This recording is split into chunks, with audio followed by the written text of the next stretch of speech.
2024 global startup ecosystem report.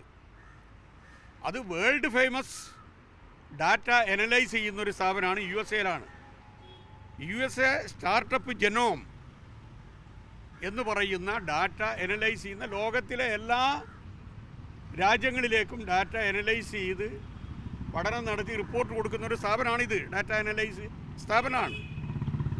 അവർ പറഞ്ഞത് 46% വളർച്ച ഉണ്ടായത് ലോകത്തിൽ മൊത്തം ആവറേജ് വളർച്ച.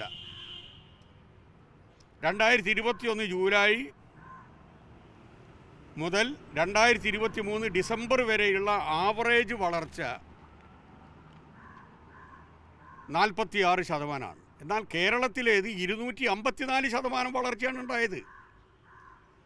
അതായത് ശരാശരി വളർച്ച 46% നിന്ന് കേരളം 254% വളർച്ചയിലേക്ക് എത്തിയ റിപ്പോർട്ടെന്ന് പറയുന്നത് ബഹുമാനപ്പെട്ട ശശി തരൂർ സൈറ്റ് ചെയ്യുന്നത് ലോകപ്രശസ്തമായ USA പ്രവർത്തിക്കുന്ന USA സ്റ്റാർട്ടപ്പ് ജനോം എന്ന് പറയുന്ന ഡാറ്റ അനലൈസ് കമ്പനിയാണ്.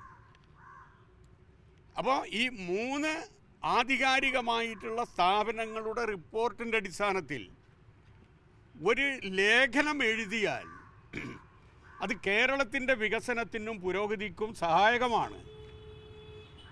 അതിൻ്റെ ക്രെഡിറ്റ് ഇടതുപക്ഷ ജനാധിപത്യ മുന്നണിക്കായി പോകും എന്ന ദുഷ്ടലാക്കിൽ എന്തൊരു വൃത്തികെട്ട സമീപനമാണ് ഇവരിപ്പോൾ കാട്ടുന്നത്.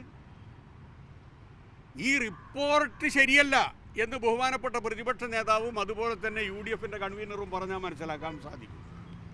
ആ റിപ്പോർട്ട് തെറ്റാണ്. ഇത് CPIM അല്ലെങ്കിൽ പിണറായി വിജയൻ ഉണ്ടാക്കിയിട്ടുള്ള ഒരു കൃത്രിമ രേഖയാണ് എന്ന് പറഞ്ഞാൽ മനസ്സിലാക്കും. എന്നാൽ അങ്ങനെ പറ.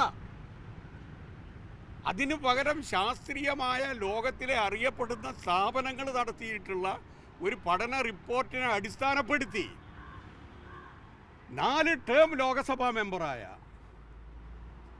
നിരവധി അവാർഡുകൾ ലഭിച്ച ലോകപ്രശസ്തനായിട്ടുള്ള ഒരു വിപ്ലവകാരി, ഒരു ബുദ്ധിജീവി, എല്ലാവരും അദ്ദേഹത്തിൻ്റെ കഴിവിനെ അംഗീകരിക്കുമല്ലോ. അദ്ദേഹം ഒരു പരാമർശം നടത്തിയാൽ ഇങ്ങനെയാണോ സൂചിപ്പിക്കേണ്ടത്? അപ്പം വിവരമുള്ള ഒരാൾ പോലും കോൺഗ്രസിൽ ഉണ്ടാകാൻ പാടില്ല എന്നാണോ ഈ പറഞ്ഞതിൻ്റെ അർത്ഥം? സത്യസന്ധമായിട്ടൊന്നും പറയാൻ പാടില്ല എന്നാണോ? കേരളത്തിന് നേട്ടമായി പോകും, അതുകൊണ്ട് കേരളത്തിൻ്റെ നേട്ടം കുറച്ച് പറയണം, ഓരോ ദിവസം കുറച്ച് പറയണമെന്നാണോ ഈ പറയുന്നതിൻ്റെ അർത്ഥം? ഇത് തന്നെയാണ് നമ്മളെ കേരളത്തിലെ 2 സഹമന്ത്രിമാരും പറയുന്നത്. അതും ഇതുമായിട്ട് എന്താ വ്യത്യാസം?